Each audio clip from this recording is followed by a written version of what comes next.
Becky avait tout ce dont une adolescente de 16 ans pouvait rêver.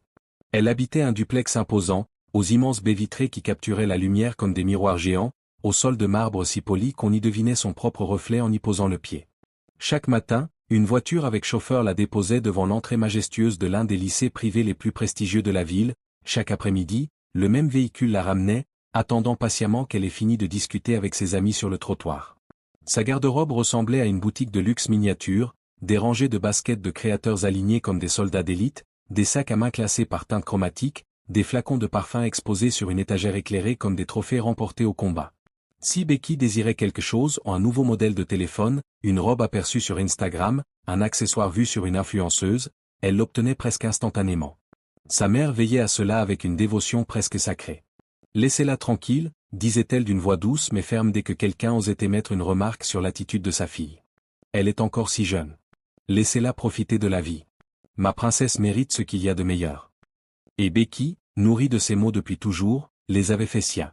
Elle se croyait sincèrement méritante de tout, des vêtements les plus chers, du dernier smartphone à la mode, du traitement royal que l'on réserve aux reines.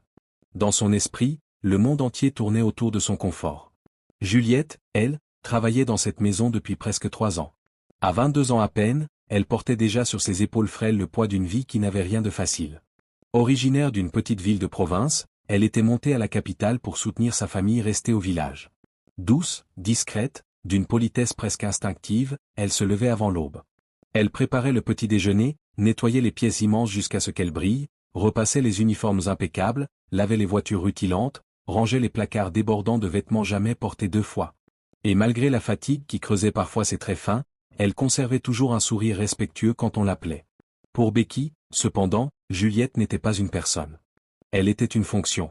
Une extension invisible du confort domestique. « Juliette !» criait Becky depuis sa chambre, même si la jeune femme se trouvait 3 étages plus bas, dans la cuisine. « Oui, Becky !» répondait Juliette sans jamais hausser le ton, montant les marches 4 à 4. « Apporte-moi mon chargeur, il est sur la table. » Parfois, Juliette osait murmurer gentiment, « Il est juste là, à côté de vous. » Mais Becky ne l'entendait pas ou refusait de l'entendre. « Dépêche-toi. » D'autres jours, « Juliette, aide-moi à fermer ma robe. »« Juliette, porte cette assiette. »« Juliette, ouvre les rideaux. »« Juliette, ferme-les. »« Juliette, va me chercher de l'eau. » L'eau se trouvait à 30 centimètres de sa main, sur la table basse. Peu importait. Becky ne prononçait jamais « s'il te plaît ». Le « merci » était une rareté, presque un accident. Elle parlait à Juliette comme on parle à un meuble, avec l'autorité de celui qui possède. Sa mère voyait tout cela.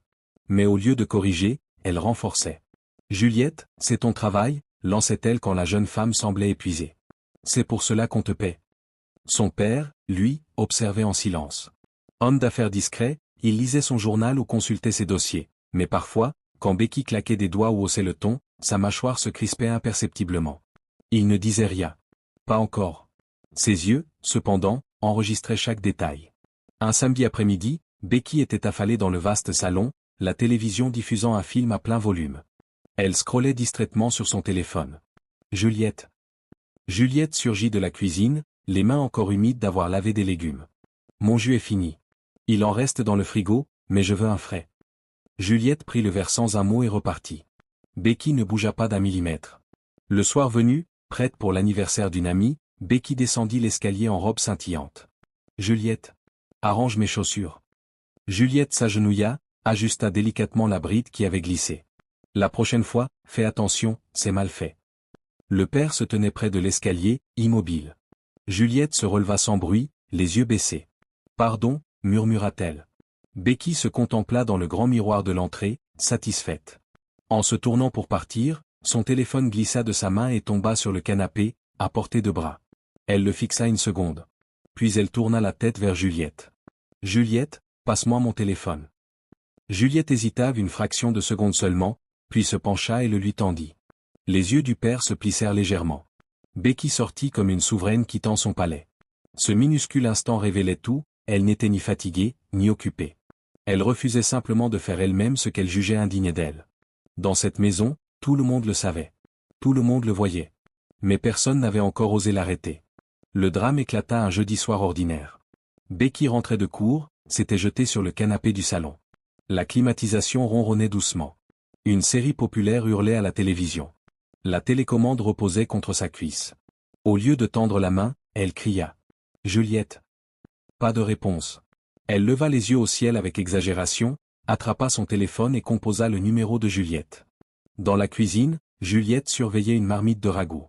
L'odeur chaude des tomates, des oignons caramélisés et des épices emplissait l'air. Elle venait de sortir un instant pour récupérer des légumes auprès du gardien à la grille. Son téléphone était resté sur le plan de travail. Il vibra en vain. Dans le salon, Becky fronça les sourcils. Comment ose-t-elle m'ignorer? Elle rappela. Toujours rien. La colère monta en elle comme une vague brûlante. Elle lança son téléphone sur les coussins et se leva d'un bond. Juliette, hurla-t-elle, la voix résonnant dans toute la maison. Juliette. Juliette revint en courant depuis le jardin, s'essuyant les mains sur son tablier. Oui, Becky? Pourquoi tu n'as pas répondu à mes appels? Je suis sorti une minute pour prendre les légumes. Je n'ai pas entendu mon téléphone? Tu sors, et du coup tu m'ignores? Arrête de parler et écoute-moi. À l'étage, dans son bureau, le père interrompit sa lecture de documents. Il se leva lentement, s'approcha de l'escalier sans descendre. Il resta là, à mi-hauteur, caché par le mur, écoutant. Au salon, Becky croisa les bras. Je t'ai appelé 2 fois. Je suis désolé. Qu'est-ce que tu veux? La télécommande. La télécommande? Oui. Je t'ai dit de l'apporter tout de suite. Tu dois apprendre à répondre quand je t'appelle. Je suis désolé, madame. Soudain, Becky marcha vers la cuisine d'un pas furieux. C'est à cause de ce téléphone pourri que tu n'entends rien. Avant que Juliette ait pu finir sa phrase, Becky abattit le téléphone de toutes ses forces sur le carrelage. Crac. L'écran se brisa en toile d'araignée. La batterie jaillit d'un côté, le capot arrière glissa de l'autre. Un silence glacial tomba sur la cuisine. Juliette fixa les morceaux éparpillés. Ses lèvres tremblèrent. Des larmes coulèrent silencieusement sur ses joues.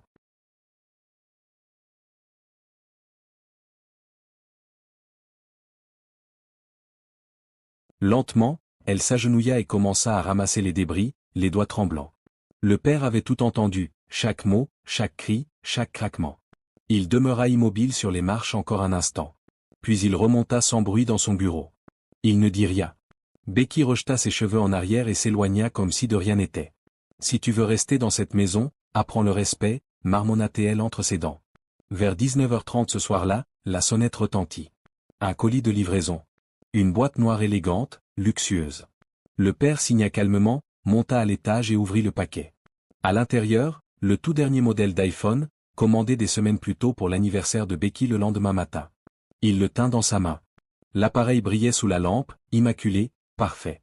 Son regard glissa vers le souvenir du téléphone fracassé sur le sol de la cuisine. Il marcha jusqu'à la fenêtre de sa chambre et resta là, longtemps, à contempler la nuit. Dans sa tête repassait la scène, les hurlements, l'arrogance, le geste destructeur. Puis il pensa à Juliette, en bas, qui préparait le dîner comme si rien ne s'était produit, le dos courbé par l'habitude de la discrétion. Il resta ainsi, le nouveau téléphone dans la paume, le regard perdu. Une décision prenait forme, lentement, inexorablement. Le lendemain matin, Becky se réveilla avec un sourire paresseux. 16 ans. Elle s'étira dans son lit immense, imaginant déjà les cadeaux. Sa mère avait laissé entendre quelque chose d'exceptionnel. Son père avait été étrangement silencieux la veille, signe, selon elle, d'une surprise encore plus grande.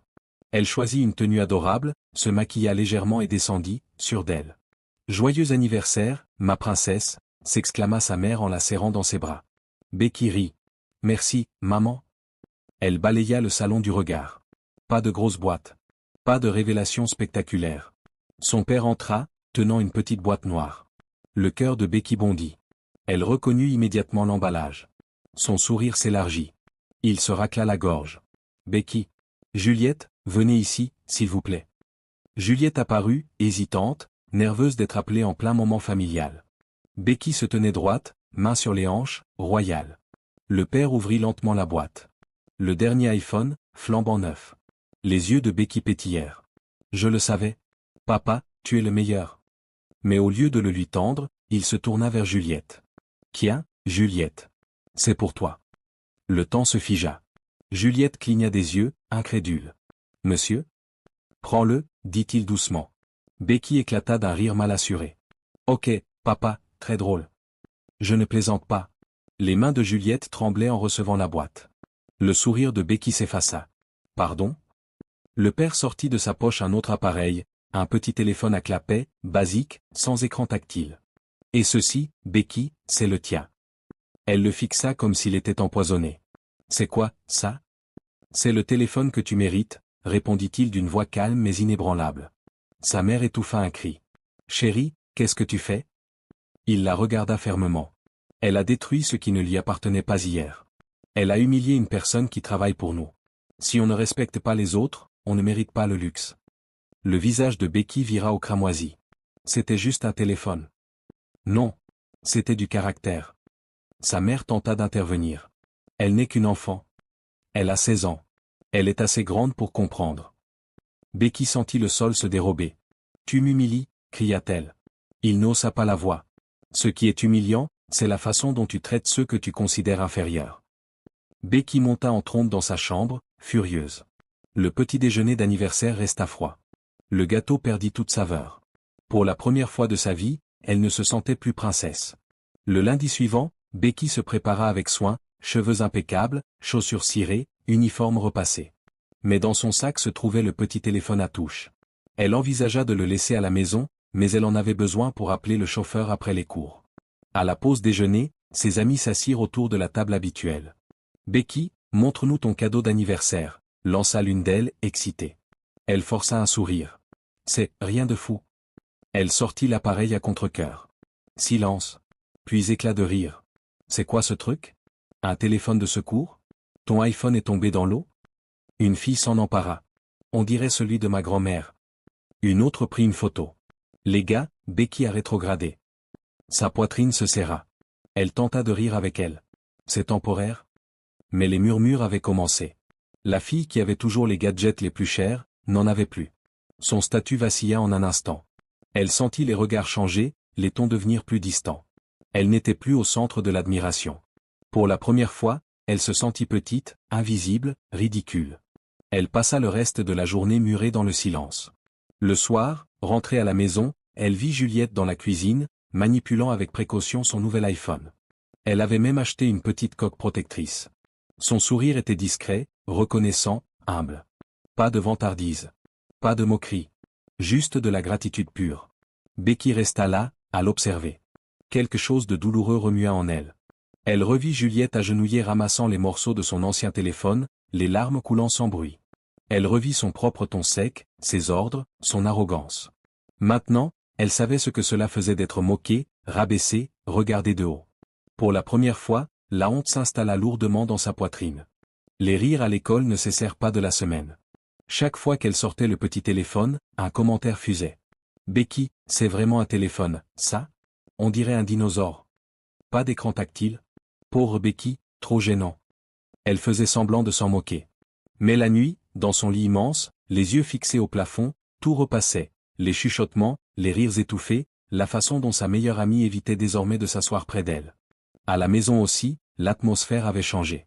Son père ne la sermonnait pas. Il ne criait pas. Il observait. Il regardait quand elle tendait la main vers quelque chose. Il regardait quand elle ouvrait la bouche pour appeler Juliette.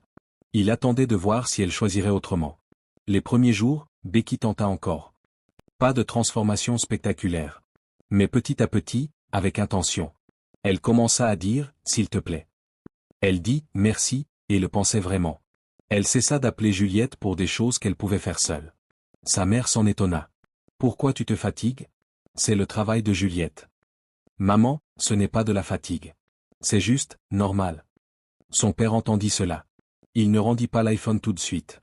Il voulait que la leçon s'enracine profondément. 2 mois passèrent. Un samedi matin, Becky était seule au salon. La télévision diffusait une émission. La télécommande était un peu loin. Elle la regarda. Personne autour. Elle se leva, s'étira et la prit. Sans hésiter. Sans appeler. Son père se tenait discrètement à l'entrée du couloir. Il avait tout vu. Le soir même, il entra dans sa chambre, une petite boîte à la main. Becky leva les yeux, le cœur battant. Il posa la boîte sur son bureau. Je ne te la rends pas parce que tu as réclamé. Je te la rends parce que tu as changé. Elle ouvrit lentement. Le dernier iPhone, flambant neuf. Merci, murmura-t-elle, la voix émue. Merci, papa. Il hocha la tête. Souviens-toi, Becky. La richesse peut offrir du confort, des portes ouvertes, du luxe. Mais elle ne peut pas t'offrir du caractère. Le vrai luxe, c'est la façon dont tu traites les gens quand tu crois qu'ils n'ont rien à te donner en retour. Becky le serra dans ses bras. Papa, tu es le meilleur. Et cette fois, elle comprenait vraiment. Le respect n'avait jamais été une question de statut. Il s'agissait de ce que l'on révélait de soi quand personne ne regardait, quand on pensait que l'autre n'avait aucun pouvoir. Becky l'avait enfin appris. Et cette leçon, plus précieuse que n'importe quel téléphone, ne la quitterait plus jamais.